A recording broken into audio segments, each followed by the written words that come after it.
Bonjour les amis, comment allez-vous? Un réel plaisir de vous avoir encore une fois ce soir. Ça fait un moment depuis la dernière fois, n'est-ce pas? Merci d'être là, merci à tout le monde, merci aux anciens, ceux qui nous suivent depuis longtemps, vous êtes très appréciés. Merci aux nouveaux, votre première fois avec nous. Enchanté. J'espère qu'à la fin de cette vidéo, vous n'en sortirez pas bredouille. Aujourd'hui, encore une fois, dans notre série de Red Pill, qui a pris un petit break depuis un temps, là où on aide les hommes à redevenir hommes. Vous savez comment ça se passe. Merci à ceux qui sont là depuis toujours, ceux qui nous suivent et font partie de cette famille. Nous sommes une communauté de réflexion, là où on essaie de s'améliorer, de devenir des meilleures personnes, des meilleurs hommes. En tout cas, sur cette chaîne. Aujourd'hui, on va voir très rapidement des éléments très essentiels sur la manipulation. Encore une fois, très important. Chez les francophones, souvent on l'appelle manipulateur narcissique. On essaiera, j'ai noté quelques histoires, question de ne pas oublier, de voir quelques éléments très importants. Vous savez, nous faisons tous partie des communautés où nous dealons avec des personnes. Et chez les humains, c'est difficile d'avoir des gens parfaits. C'est impossible, ou presque, d'avoir des gens parfaits. Tout le monde que vous rencontrez dans la vie a des défauts. Il a sa positivité certainement et aussi des défauts. Mais le plus important ici, c'est de savoir peser, savoir évaluer. Qu'est-ce qui surplombe sur l'autre? La positivité ou la négativité? D'accord? Si vous remarquez que la positivité est en surplus de la négativité, alors là, vous évaluez, est-ce que cette personne, je la garde dans ma vie? Peut-être qu'il y a une chance de pouvoir évoluer. Mais s'il y a plus de négativité que de positivité, là, c'est clair. Vous savez comment vous y prendre, de quoi faire. Donc voilà, on va voir très rapidement comment gérer un manipulateur ou une manipulatrice narcissique. Il y en a beaucoup, ok? Mais ce qu'on doit identifier ici, c'est que les manipulateurs ne sont pas essentiellement quelqu'un avec qui vous partagez une relation intime, d'accord? C'est pas toujours une copine ou un copain, un fiancé, une fiancée, un mari ou une épouse, d'accord? Ça pourrait être quelqu'un de très proche de votre famille, un frère, un cousin, un parent, une personne qui apporte des éléments très importants dans votre vie privée, mais qui est manipulateur, qui est narcissique, qui est pervers, narcissique, qui est peut-être quelqu'un qui apporte beaucoup de négativité, de toxicité dans votre environnement. Pour parler plus simplement, je dirais, en titre de rappel, avant d'avancer, c'est difficile d'avoir un manipulateur ou une manipulatrice dans sa vie. Ce n'est pas facile du tout. D'accord? Ce n'est pas facile du tout. Vous pouvez avoir la meilleure de personnes sur le plan amical, une personne vraiment sympathique, une personne vraiment géniale. Ces manipulateurs sont souvent géniaux, croyez-moi. Une personne vraiment géniale à avoir, très gentille, bon cœur, grand cœur, douce. Mais quand ça se réveille, c'est un vrai cauchemar. Ce n'est pas facile. Le manipulateur, ou la manipulatrice dans ce cas, c'est Red Pill évidemment, n'a jamais tort. Jamais tort. Elle n'a jamais tort. Elle ne se remet jamais en question. C'est toujours la faute de quelqu'un d'autre. C'est toujours elle qui est la victime. Peu importe dans quelle situation vous vous trouvez, en fin de compte, c'est vous qui aurez tort et elle aura raison. Elle sera la victime en train de pleurer. C'est elle qui vous a manqué de respect après avoir réagi à ce propos-là. Non, elle renverse la vapeur, disant non, tu me fais ça, d'ailleurs tu me boudes, d'ailleurs tu réagis de telle ou telle façon, mais oubliant ce qui a déclenché tout ce qui s'est passé. Et aussi, cette manipulatrice, dans ce cas, quelquefois te dira, après t'avoir manqué de respect, ou après t'avoir fait subir ce qu'on appelle, un psychologue que je respecte appelle attaque silencieuse. Non, attaque de silence, c'est-à-dire, on vous attaque par silence, c'est-à-dire, on vous donne un traitement de silence. Je n'aime pas ce que tu fais, alors je veux rester silencieux, je ne te parle pas. Pendant 3 jours, 4 jours, 5 jours, 6 jours, jusqu'à ce que tu reviennes t'excuser. Au lieu de venir ouvertement et parler du problème, elle te donne le traitement du silence. Il y a un psychologue que je respecte qui appelle ça attaque de silence.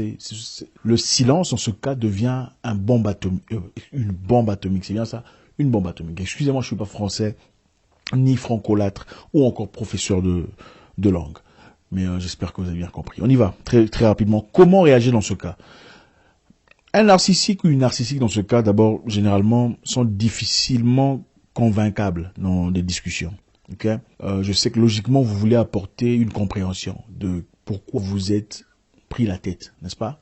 Pour essayer de partir sur des bons pas, n'est-ce pas? Ça ne marchera pas. Première chose, ça ne marchera pas.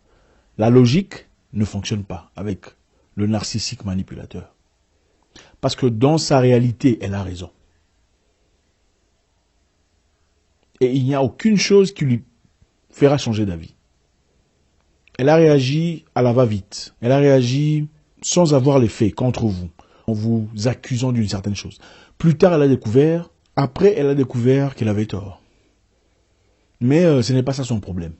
Donc, c'est-à-dire, vous aurez un problème en accord avec ce qu'elle a dit. Mais sa défense à elle, ça sera en accord avec des choses que vous avez fait dans le passé. Vous comprenez? Elle a fait quelque chose de blessant. Mais sa défense sera, mais toi d'ailleurs, la fois dernière, tu revois, avec cette fille-là, la façon dont tu l'avais regardée, je n'ai pas aimé ça. Aucun rapport. Toi d'ailleurs, tu te souviens il y a longtemps, toi non plus tu fais pas ça. Aucun rapport avec le sujet que vous avez. Manipulateur. Comment vous faites pour réagir dans cette histoire? Vous n'engagez pas dans une conversation logique avec un manipulateur narcissique. C'est son domaine. Vous n'aurez pas raison. D'abord, il y a un choix. Vous faites un choix. La façon la plus évidente, c'est de la laisser partir. Okay? Si vous avez les capacités de laisser partir un manipulateur, une manipulatrice, dans ce cas, c'est Red Pill, vous la laissez partir pour vivre en paix. Pour vivre en paix et en sérénité. Mais s'il n'y a pas de possibilité de la laisser partir, comprenez qu'il ne faut pas vous engager dans une conversation logique avec une manipulatrice, ça ne marchera pas. D'accord? Elle veut discuter sur ce point pour vous convaincre que vous avez tort. Elle va faire usage du gaslighting. Le gaslighting, c'est changer l'histoire complètement pour vous faire douter votre réalité. Et je ne sais pas si vous avez déjà discuté avec une personne au point où vous demandez, mais est-ce qu'on parle de la même histoire ou pas? Est-ce que j'étais là pendant que ça se passait ou peut-être que j'ai raté quelque chose, je loupais des trucs? Gaslighting. Non, ta façon de me parler, ce n'était pas comme ça. C'est pas, tu aurais dû me dire ça comme ça. Tu m'as mal dit cette histoire. Moi, là, je comprends. Mais c'est du gaslighting. Vous faire changer. Tu vois, tu ne comprends pas. Ma réaction, c'est en accord avec ce que tu fais. Ce que tu fais incite. Gaslighting, c'est la manipulation. Voilà pourquoi on ne s'engage pas dans une conversation logique avec une telle personne. En fin de compte, vous en sortirez souffrant. C'est vous qui souffrirez. Je sais que beaucoup traversent ces histoires. Vous êtes en relation avec une personne que vous aimez beaucoup. Apparemment qui vous aime aussi, mais vous souffrez énormément sur le plan émotionnel. Première chose, ne vous engagez pas dans une discussion logique avec un manipulateur. Ça ne fonctionne pas. Deuxième chose, j'appellerais ça l'acceptance radicale. L'acceptance radicale, c'est-à-dire, vous savez que vous ne pouvez pas vous en débarrasser. D'accord? Ou vous ne voulez pas vous en débarrasser parce que, au-delà de son narcissisme, c'est quelqu'un de bien. Écoutez, il y a des narcissiques qui sont gentils, simples, c'est des gens bien. Ils sont malades, sans le savoir. D'accord? Il y a ces personnes qui sont malades, sans réaliser qu'ils sont malades. Mais c'est quelqu'un de bien. Quand elle est normale, elle est vraiment, vraiment agréable. Vraiment agréable. Mais quand tu touches ces boutons où vous êtes sur le point d'une incompréhension, où vous discutez sur un sujet, parce que généralement, elles n'aiment pas les gens qui ne sont pas d'accord avec eux. Vous commencez un sujet, toi tu penses A, lui il pense B. Vous allez vous prendre la tête. Il n'y aura pas de solution. Ah, finalement, toi tu penses toujours... Il ne faut pas vous engager dans des conversations logiques. C'est-à-dire, l'acceptance radicale, c'est-à-dire vous acceptez que votre femme est une manipulatrice narcissique. Ou votre époux. Enfin, ici on parle des femmes, c'est Red Pill. Vous acceptez ça. Vous dites, bon, ok, je comprends que tu es malade. Même si toi tu ne veux pas accepter qu'on parte voir un professionnel, moi j'accepte que tu es malade, je vais t'aider. Je ne veux pas te laisser. Vous êtes des enfants, il y a des raisons pour lesquelles vous êtes obligés de rester ensemble. Acceptance radicale. Je comprends que tu es narcissique, manipulateur, pervers narcissique. Tu as des problèmes psychologiques, pathologies que tu ne comprends pas. Qu'est-ce que je ferai pour éviter la bataille avec toi? Je comprends comment tu veux t'engager déjà. Je veux me séparer de ta ligne de mire pour éviter que tu me bombardes. Parce que généralement, quand vous vivez avec un narcissique manipulateur, vous commencez à devenir comme lui. Au fur et à mesure, vous repliquez les choses qu'elle fait. Okay? Et à la finalité, elle va vous montrer, regarde ce que tu me fais. Vous réalisez que vous commencez à faire ce qu'elle fait. Vous ne le faites pas parce que vous voulez le faire. Vous le faites parce que vous commencez à vous défendre selon sa tactique de bataille. C'est ça le danger.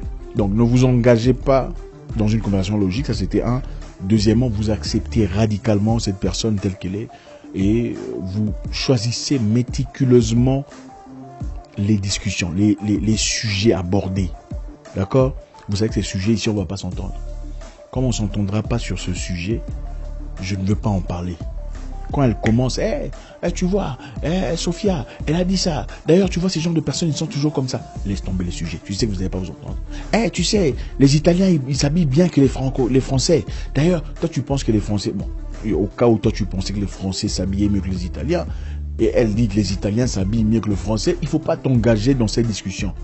Parce que si tu t'engages dans cette discussion, après avoir choisi de garder cette personne dans ta vie, vous finirez en drame. Donc, vous apprenez à laisser certaines histoires passer sans nécessairement vous y engager dans une discussion logique. Parce que pour elle, elle ne peut pas avoir tort. Ce n'est pas possible. Quand elle a tort, elle a l'impression d'avoir été déshabillée. Vous comprenez sa situation, vous l'acceptez comme ça. Vous commencez à choisir sélectivement les batailles avec lesquelles vous vous engagez. Une manipulatrice te dira, écoute, toi et moi, on s'est entendu qu'on allait se voir à 9h. Tout ça. Pourquoi tu es venu en retard? Au lieu de dire, mais non, ce n'était pas ça. Ce n'était pas 9h. On s'est compris que c'était 10h. D'accord? Ça risque d'aller en bataille. Tu te dis, bon, écoute, c'est vrai. Bon, moi, j'ai écrit ça dans mon téléphone. Mon histoire me dit que c'était 10h. Mais bon, on est là. Faisons ce qu'on a à faire. Comme ça, on va partir. Donc, vous ne vous engagez pas directement à des affrontements avec cette personne. Ça, c'est si vous choisissez de la garder ou vous êtes obligé de la garder. Donc, c'est ça. Troisièmement, vous placez les limites, les barricades, c'est-à-dire les limites des conversations. Il y a des conversations que vous n'engagez pas. D'accord? C'est-à-dire, soyez prêt à quitter la conversation quand elle commence à devenir manipulative dans la conversation. Parce que leur objectif, c'est « Pourquoi tu ne m'as pas appelé? Toi, pourquoi toi, tu ne m'as pas appelé ?» Mais tu étais censé m'appeler. Oui, mais toi, si tu étais censé m'appeler, si toi, tu m'appelles, ça fait quoi? Pourquoi tu ne parles pas de moi? Toi, pourquoi toi, tu ne parles pas de moi? Donc, c'est toujours comme ça. C'est toujours la bataille, la guerre. Évitez ce genre de conversation. Apprenez à quitter la conversation. Et ça veut dire, à un certain moment, quand vous parlez à la personne, vous sentez qu'elle commence à déborder, vous dites, écoute, si tu continues comme ça, on va arrêter de parler. D'accord? Elle comprend qu'il y a des limites. Ça, c'est dans le cas où vous êtes obligé de rester dans cette histoire. Comprenez qu'un manipulateur ou une manipulatrice, dans ce cas, ces red pill, sont toujours dogmatiques. Et une personne dogmatique, pour ceux qui ne savent pas, sont des gens qui ont des opinions fortes. Opinionated en anglais. C'est beau, opinionated. C'est quelqu'un qui a des opinions fermées sur des sujets. Donc c'est sa façon ou il n'y a pas de façon. Si tu n'embrasses pas sa façon, c'est-à-dire que tu ne comprends pas la vie, c'est-à-dire que tu n'es pas assez intelligent, c'est-à-dire que tu n'es pas tout ça. Et la finalité, ce sera les attaques personnelles sur votre personne et non pas sur le sujet que vous discutez.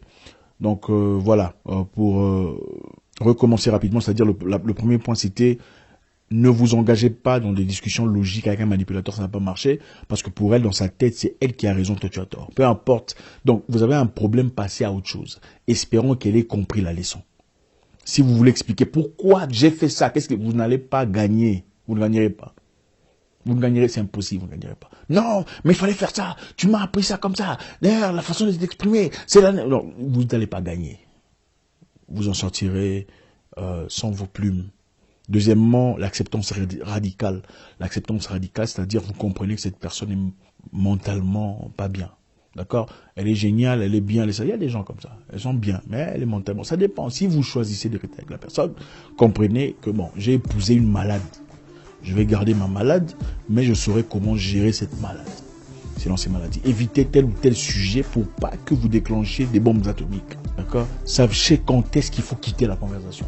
Quand est-ce que vous dites, bon, là, je pense que tu commences à déborder. Si tu fais encore ça, je veux partir. Merci les amis, c'est toujours avec beaucoup de plaisir. Quand on échange avec vous, placez vos commentaires, vous savez comment ça se passe avant la fin de la vidéo. C'est toujours un réel plaisir de vous lire. Vous voulez une série encore comme ça, sur ce genre de sujet, faites-nous savoir. Ça sera avec beaucoup de plaisir qu'on le développera. Je vous souhaite une excellente soirée. J'espère vous parler encore très bientôt dans une nouvelle vidéo. Au revoir.